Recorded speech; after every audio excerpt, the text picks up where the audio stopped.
Hello guys, so welcome back to my channel. I hope you all are doing perfectly fine. आज की video होने वाली है काफ़ी इन्फॉर्मेटिव क्योंकि आज मैं आपको बताऊंगी कि आप अपनी हांगकांग की ट्रिप बजट फ्रेंडली कैसे प्लान कर सकते हैं, क्या उसमें आइटिनरी होगी ताकि आप एम्पल टाइम में पूरा हांगकांग घूम सके। सो प्लीज़ एंड तक वीडियो देखना and like share and subscribe.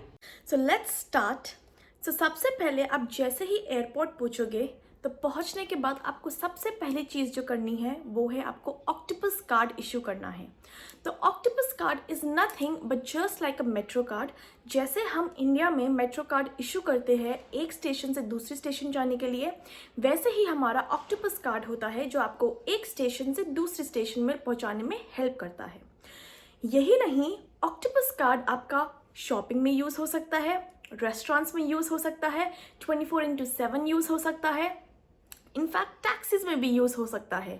So it's an all in one card. So I would highly recommend you कि आप एयरपोर्ट से ही अपना ऑक्टोपस कार्ड इशू करें। एंड आप जब भी ऑक्टोपस कार्ड इशू करेंगे ऑलवेज मेक श्योर कि आपके पास कैश हो, क्योंकि कैश में ही वो डील करेंगे, चाहे आप उसको रिचार्ज करवाएं दोबारा या आप उस नया कार्ड दोबारा से लें, तो आपको दोनों टाइम में आपको कैश की ज़रूरत पड़ेगी। आई वुड से हांगकांग एक ऐसी जगह है जहाँ पे ट्रैवलिंग बहुत इजी है एंड बहुत ही कन्वीनियंट है। सो मेक श्योर आप जहाँ पर भी होटल ले रहे हो it is nearest to any metro station. So let's start with day 1 of Hong Kong itinerary. So day 1 Hong Kong itinerary में सबसे पहले आप ट्रैवल कर सकते हैं बिग बुद्धा। तो MTR से आप लेंगे टोंगचुंग स्टेशन के लिए MTR, जो आपको स्टेशन जैसे ही पहुंचाएगा तो वहाँ पर आपको क्राउड इकट्ठा मिलेगा क्योंकि वो स्टेशन स्पेशली सिर्फ बिग बुद्धा के लिए है। तो वहाँ से सब बिग बुद्धा की ओर के लिए जाते हैं एंड वहाँ पर आपको टिकट लेनी पड़ेगी to reach your big Buddha destination.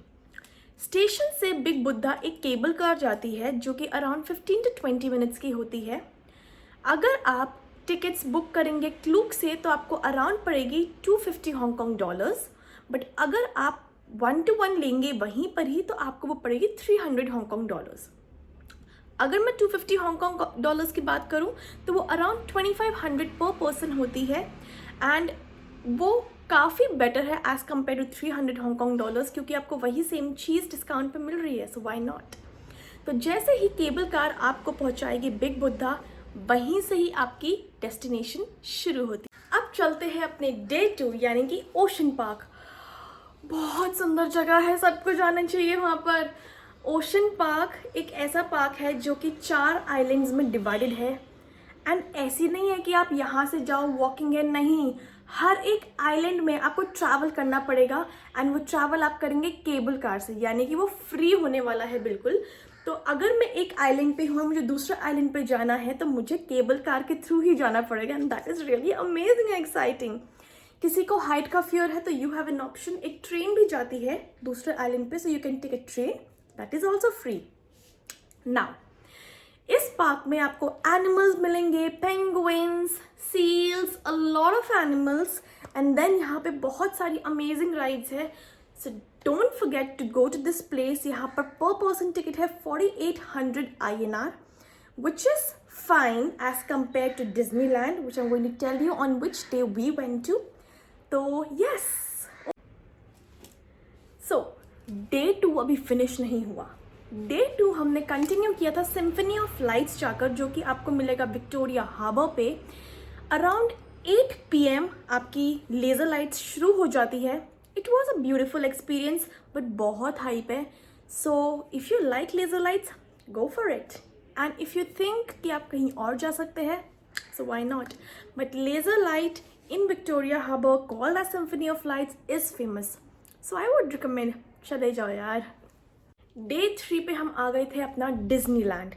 तो Disneyland is one hell of an experience, क्योंकि जो 10 बजे उनका फायरवर्क्स का शो होता है, अमेजिंग। मतलब वो एक्सपीरियंस ऐसा है, I will never ever forget. इतने प्यारे फायरवर्क्स, और वो स्टार्ट होता है मान लो 10 बजे एंड वो कंटिन्यूअसली चलता है 10:15 तक, यानी कि 15 मिनट के सिर्फ फायरवर्क्स आपको मिलने वाले हैं and that looks marvellous, amazing.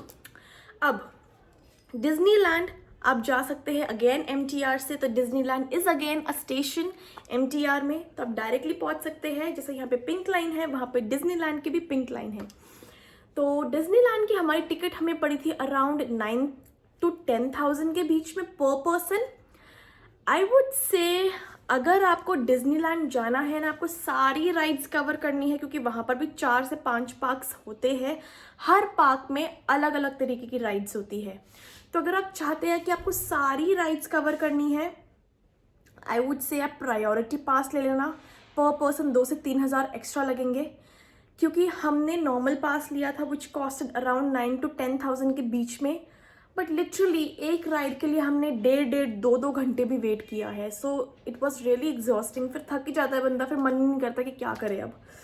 तो अगर आपको है कि आपको सारे पार्क्स की राइड्स कवर करनी है, सब कुछ करना है आपको कवर, देन प्रायोरिटी पास। डे 4 पे हम गए थे विक्टोरिया हार्बर, और वो टाइम था हमारे न्यू ईयर का। तो हम न्यू ईयर पे गए थे हांगकांग, एंड 31 दिसंबर की रात को हम गए थे विक्टोरिया हार्बर, जहाँ पर हमने देखा अवेन्यू ऑफ स्टार्स। एंड वहाँ पे बहुत ही लग्जूरियस एक शॉपिंग मॉल है K11।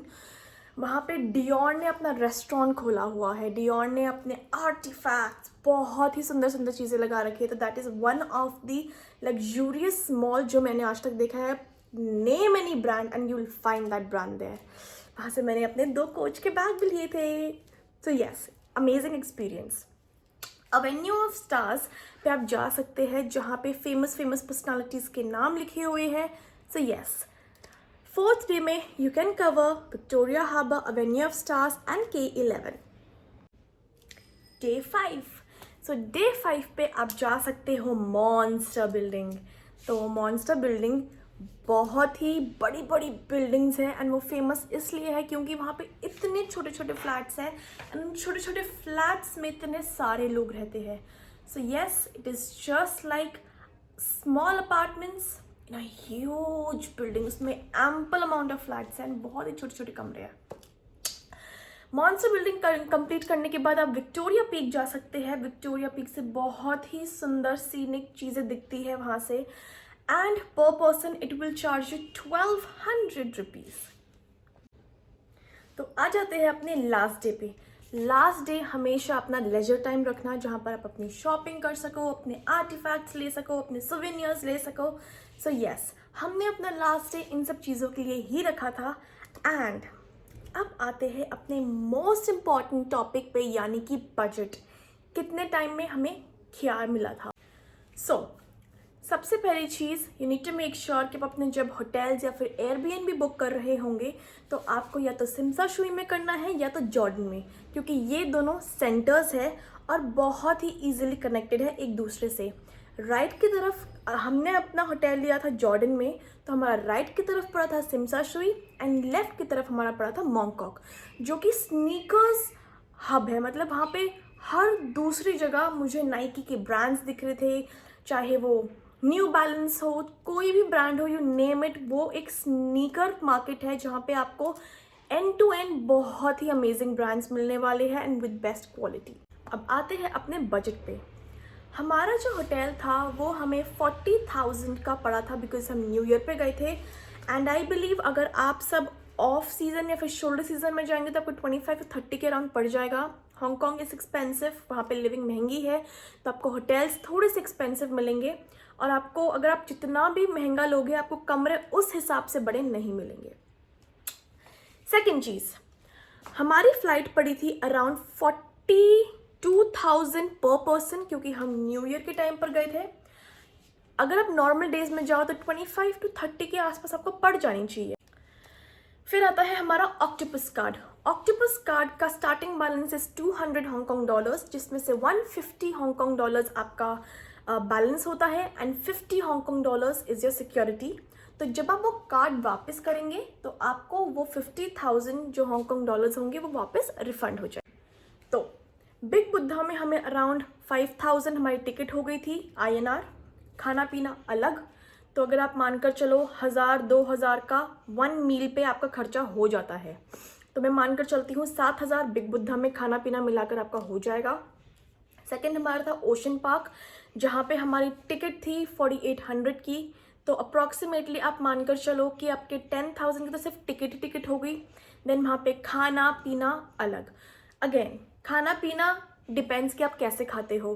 अगर आप सोच रहे हो कि आप स्नैक्स ले लो तो आपको थोड़े से सस्ते मिल जाएंगे, बट आप चाहते हो कि आप फुल मील लो तो दैट इज़ एक्सपेंसिव। तो अराउंड 2,000 से 2,500 के बीच में आप मानकर चलो। तो अप्रॉक्सीमेटली 12-12,500 के आसपास आपका ओशन पार्क हो जाएगा। फिर आते हैं अपने मोस्ट एक्सपेंसिव जगह यानी कि डिज्नीलैंड में। डिज्नीलैंड में हमारे 20,000 के आसपास सिर्फ टिकट आई थी। खाना डिज्नीलैंड में बहुत महंगा है, तो वहाँ पे अलाउड नहीं है वैसे सैंडविचेस ले जाना। अगर आप बाहर से 7-Eleven से लेकर जाना चाहते हो या कोई ड्रिंक्स लेकर जाना चाहते हो तो हमारे तो एंट्री में सब कुछ निकलवा दिया था। थोड़ा सा आपको क्लेवर होना पड़ेगा कि आप अगर सैंडविचेस पॉकेट में रख सकते हो, क्योंकि मैंने यही थोड़ी सी चालाकी की थी। मैंने अपने हैंड बैग में, जो मेरा स्लिंग बैग था, उसमें मैंने 2 सैंडविचेस रख लिए थे, तो वो हमारे लिए काफ़ी हेल्पफुल था। बट देन आप डिज्नीलैंड में होते हो सुबह के 9 बजे से लेकर रात के 11 बजे तक, तो सैंडविचेस से कुछ नहीं होगा। Disneyland is expensive. तो 20,000 के आसपास हमारी हो गई थी टिकट। 4 से 5,000 का आप समझ लो खाना, तो 25,000 के आसपास आपका डिज्नीलैंड इंक्लूडिंग फूड हो जाना चाहिए। देन विक्टोरिया पीक में 2,500 से 3,000 रुपये की हमारी टिकट्स थी। खाना पीना अगर आप मिलाकर देखो तो मैक्सिमम 5-6,000 तक हम मानकर चलते हैं कि हमारा खर्चा वहाँ पर आ गया था। डेली कुछ ना कुछ खाना है, कुछ ना कुछ पीना है, तो अगर मैं आपको बताऊँ 5 से 6 दिन का, तो हमारे 20 से 25,000 के बीच में हमारा खाना पीना हो गया था। एंड हम गए भी उसी टाइम पे थे, न्यू ईयर के टाइम पे, जो कि काफ़ी एक्सपेंसिव टाइम होता है। ऑफ शोल्डर सीजन में येस प्राइजेस विल वेरी, तो वो आपको थोड़ा सा सस्ते मिल सकते हैं। तो अगर मैं बात करूँ टोटल हमारा खर्चा कितना हुआ, तो टोटल हमारा 2 से 2.5 लाख के बीच में सिर्फ हांगकांग हुआ था। अगर आप ऑफ सीज़न या शोल्डर सीजन में जाते हैं तो मेरे हिसाब से आपका 1,80,000 या 1,60,000 तक हो जाना चाहिए।